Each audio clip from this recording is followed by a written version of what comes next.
19h30 à Kinshasa, madame, messieurs, merci de nous choisir de votre fidélité sur la FM télévision.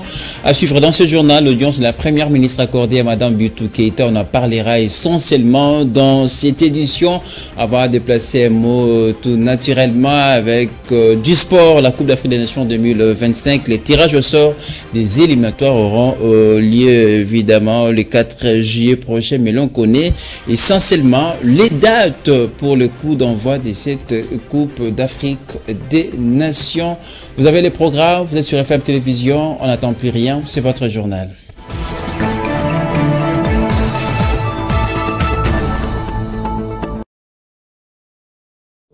Politique pour commencer ce journal, le président de la République Félix-Antoine Tshisekedi Tshilombo a lancé ce jeudi 20 juin le train du service national en vue de permettre l'évaluation de ses productions agricoles à travers tout le pays. Ces denrées sont cultivées par les jeunes bâtisseurs, autrefois délinquants appelés communément Kuluna, envoyés à Kanyamaka CC pour leur rééducation. Images et commentaires. Le président de la République, Félix-Antoine Tshisekedi Tshilombo, est arrivé ce mercredi à Lubumbashi, chef-lieu du Haut-Katanga en provenance de l'Afrique du Sud. Le chef de l'État a présidé ce jeudi au lancement du train de service national. Selon certaines sources, ces trains viennent répondre principalement aux besoins du service national qui est l'évacuation de ses productions agricoles vers le grand centre de consommation de la République démocratique du Congo. Ces denrées sont cultivées par les jeunes bâtisseurs, autrefois délinquants. À l'issue de cette cérémonie, de jeunes individus formés et récemment envoyés en Afrique du Sud pour une formation ont été également honorés à Lubumbashi, d'après la Société nationale du chemin de fer du Congo. Par ailleurs, il est à noter que plusieurs engins flambant neufs portant la mention Service national sont déjà présentes à l'esplanade de la gare de la SNCS à Lubumbashi dans la province du Haut-Katanga. Créé par décret loi 032 du 15 octobre 1997, le service national est un organe paramilitaire d'éducation, d'encadrement et de mobilisation des actions civiques et patriotiques en vue de la construction du pays. Rattaché à la présidence, le service national est actuellement mis à contribution dans la conduite de nombreux projets du gouvernement visant la lutte contre la faim et la reconstruction nationale. Et puis le général Kassongo Kabouik, commandant du service national, a fait savoir lors de sa prise de parole le pourquoi de ces trains et a tenu tout de même à remercier les chefs de l'État pour les bonnes initiatives qu'ils ne cessent de prendre. On va l'écouter justement dans cet extrait choisi par Alain Ngoma. Excellence, Monsieur le Président de la République, commandant suprême, le service national a reçu de vous, en plus de la vision, la provision. Voilà qui rend actif et déterminé à accomplir la noble mission, seule d'encadrer la jeunesse congolaise afin de l'engager à la reconstruction et au développement du pays. Vous ne vous êtes pas arrêté là. Vous avez initié le retour à la formation et à l'encadrement des jeunes désœuvrés. Plus de 4000 jeunes sont déjà sortis du centre de Kanyamaka CC et sont aujourd'hui déployés à travers le pays en train de construire des écoles, de fabriquer des bancs scolaires, de travailler dans les champs agricoles, etc., etc.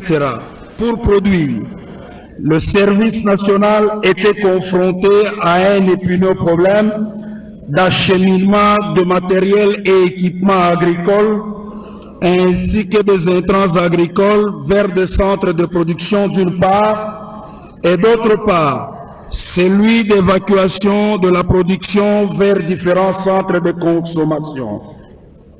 Dans cette expérience, nous avons appris que chaque problème résolu engendrait un problème à résoudre.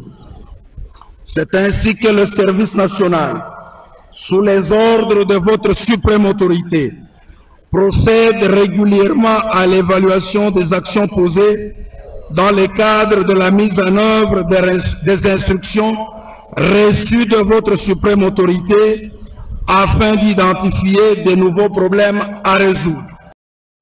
Je l'ai annoncé au début de ce journal, la première ministre Judith Suminwa a reçu hier jeudi une délégation des Nations Unies conduite par la chef de la MONUSCO, Mme Bintou Keïta, je citais, pour évoquer le plan de désengagement de la MONUSCO. Quelques membres du gouvernement ont également participé à cette séance de travail. Regardez. La chef du gouvernement, Judith Suminwa, accompagnée de quelques membres de son équipe, a accordé une audience jeudi 20 juin à la délégation des Nations Unies, conduite par Bintou Keïta, chef de la mission des Nations Unies pour la stabilité au Congo, MONUSCO en sigle. Ensemble, les deux parties ont évalué le plan de désengagement de cette force onusienne arrivée en République démocratique du Congo depuis plus de 20 ans. D'après une dépêche de la cellule de communication de la primature, lors de ces échanges, tous les aspects ont été pris en compte pour la prochaine grande étape du désengagement de la MONUSCO. À l'issue de la séance du travail, les deux parties sont sortis satisfaits des orientations de la première ministre qui a proposé un communiqué conjoint sur ces plans. Parmi les membres du gouvernement ayant pris part à cette réunion, il y a notamment eu le ministre de la Défense, des Affaires étrangères, du Plan et de l'Intérieur. Et puis le procureur général près de la Cour de cassation, Firmin Vondé, instruit tous les procureurs généraux près des différentes cours d'appel de réprimer le fait infractionnel qui porte atteinte à la tranquillité publique, aux bonnes mœurs, de faire triompher la loi pour la sérénité dont le pays a besoin. Cette instruction est donnée en exécution de l'injonction du ministre de la Justice depuis le 15 juin dernier. Le procureur général près la Cour de cassation, Firmin Vondé, instruit tous les procureurs généraux près les différentes cours d'appel du pays de réprimer les faits infractionnels qui portent atteinte à la tranquillité publique, aux bonnes mœurs et de faire triompher la loi pour la sérénité dont le pays a besoin. Cette instruction est donnée en exécution des injonctions du ministre de la Justice, Constant Mutamba, du 15 juin. Constant Mutamba a enjoint à Firmin Vondé d'engager des poursuites contre les auteurs des actes de déviation à caractère sexuel, homosexuel et de nuisances sonores.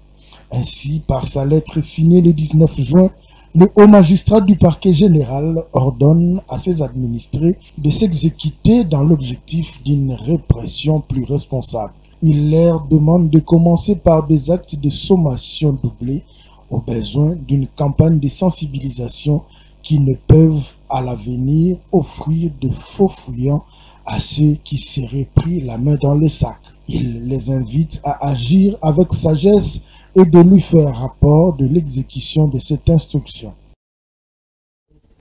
Tout à fait autre chose dans ce journal, le numéro 1 de la police ville de Kinshasa, le général Blaise Kilimbalimba, a intervenu ce jeudi à la journée scientifique de Kinshasa organisée par l'association Soki Oyebikin. Bien, c'était à l'université protestante du Congo. On prend tout de suite les pressions de ces reportages de Fifi Kalombe et Enoch Mafuka. Devant l'assistance composée de toutes les couches de la société, à l'occurrence des étudiants élus et des membres, le commissaire divisionnaire adjoint de la police, le général Blaise Kilimbalimba, a explicité noir sur blanc les causes de la recrudescence du banditisme urbain communément appelé Kuluna dans la ville-province de Kinshasa, qui, en dépit de tout, demeure le leitmotiv de la police pour assurer la quiétude aux paisibles citoyens. Déficit social économique ezali à la base ya makamwana ba famille ebele ezali sans logis eza koyeba te ndenge nini bakozwa molia alors ba kamati violence comme mode ya komi pesa biloko ya kolia ezangi ndenge objectif bazaki nango ke ezali prestige babundaka balakisa nani aza makasi eza iso bongo te et komi plus social tolakisi koma ba facteur wana eza na impact mingi. Tout en balayant avec sérénité et précision les préoccupations des participants, le patron de la police ville de Kinshasa est allé loin jusqu'à épingler les stratégies de la police pour le respect de sa mission qui est la protection des personnes et de leurs biens. Le service de sécurité et tenir compte de la prévention et de la répression pour déployer les policiers batu nyonso baza engagé na sécurité à ville pour être population la kimia.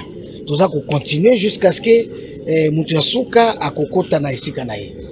Cette journée scientifique de Kinshasa, ouverte le mercredi 19 juin, fermera ses portes le vendredi 21 après intervention des autres responsables de différents domaines, car ces journées organisées par l'association Oyebi Kinbien visent la sécurité et la paix de la société quinoise.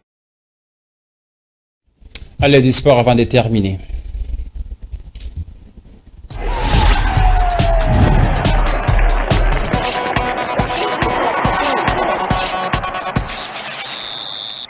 Du football, on en parle dans ce journal suite à ses performances aux éliminatoires mondiales 2026. Les Léopards de la République démocratique du Congo ont gagné 2 places sur les continents après les classements FIFA publiés hier jeudi par la Fédération internationale de football. Association donc la RDC occupe actuellement la 11e position en Afrique. Regardez. C'est une bonne nouvelle pour le supporter congolais, car l'équipe nationale de la République démocratique du Congo a gagné 2 places en Afrique après le nouveau classement FIFA du mois de juin publié hier jeudi 20 juin et par la Fédération internationale de football association. Les Léopards se retrouvent au 11e rang sur le continent et occupent tout de même la 61e position sur l'échiquier mondial. Chancel Mbemba et ses coéquipiers en sélection tirent bénéfice de leurs récentes performances lors des matchs des 3e et 4e journées des éliminatoires de la Coupe du Monde FIFA 2026. Les Congolais avaient ramené un nid laborieux du Sénégal, un but partout, le 6 juin dernier, après le choc contre le Lion de la Teranga. 3 jours après, les Léopards avaient battu le Togo sur un petit score de 1-0 à domicile au stade de Martyrs de la Pentecôte. Rappelons qu'en Afrique, le trio de tête reste inchangé. Le classement est toujours dominé par le Maroc, suivi du Sénégal et l'Égypte, tandis que la Côte d'Ivoire, vainqueur de la CAN 2023, occupe la 4e position devant le Nigeria, finaliste malheureux de cette compétition continentale. Dans les top 10, on signale évidemment la présence de la Tunisie à la 6e position, l'Algérie qui suit ensuite à la 7e position, suivi du Cameroun, le Mali et l'Afrique du Sud. Parlons à présent de la Coupe d'Afrique des Nations pour laquelle le tirage au sort des éliminatoires aura lieu le 4 juillet prochain en Afrique du Sud. Et c'est le Maroc, le pays organisateur. Les restes des nations disputeront cette campagne afin de décrocher les tickets de la participation, y compris la République démocratique du Congo. C'est désormais officiel, le tirage au sort des éliminatoires de la 35e édition de la Coupe d'Afrique des Nations qui se disputera au Maroc aura bel et bien lieu le 4 juillet prochain à 12h30 GMT à Johannesburg en Afrique du Sud, annonce dans un communiqué la Confédération africaine de football. Si les doutes planent encore sur la tenue de la CAN 2025 au royaume chérifien, l'organe fêtieux du football continental a confirmé que la composition de groupe et pour les qualifications sera connue le jeudi 4 juillet dans la capitale sud-africaine. La cérémonie du tirage au sort se déroulera dans les studios de la chaîne sportive Super Sport à 12h30. 48 nations, dont 4 vainqueurs du tour préliminaire, je cite, Tchad, Eswatini, Libéria et Soudan du Sud, seront répartis en 12 groupes de 4 équipes. Celles 23 seront qualifiées pour la CAN 2025. Elles rejoindront donc le Maroc qui d'ores et déjà est qualifié en tant que pays organisateur de la compétition. Champion d'Afrique en titre, la Côte d'Ivoire figure logiquement en tête des listes de nations très attendues, et tout comme la République démocratique du Congo, l'Égypte, le Sénégal, le Nigeria, la Tunisie, l'Algérie, le Mali, l'Afrique du Sud, l'Angola, le Cameroun ainsi que le Maroc, pays hôtes. Les autres pays engagés sont le Gabon, la Gambie, la Guinée-Bissau, le Kenya, le Lesotho, le Libéria, la Libye, Madagascar, le Malawi le Mali, le Maroc, la Mauritanie, le Mozambique, la Namibie, le Ghana, le Bénin, le Botswana, le Burundi, le Cap-Vert, la République Centrafrique, le Tchad, le Burkina Faso, le Congo-Brazzaville. Le coup d'envoi des éliminatoires de la Coupe d'Afrique des Nations Maroc 2025 est prévu au mois de septembre prochain. Et puis nous venons de l'apprendre, la Coupe d'Afrique des Nations 2025 se déroulera du 21 décembre 2025 au 15 janvier 2026 afin de ne pas entrer en doublon avec la Coupe du Monde qui interviendra aussi en 2026. Voilà le tour d'horizon, l'essentiel de l'actualité sur votre chaîne qui revient dans une demi-heure, mais l'actualité reste en continu sur votre chaîne YouTube.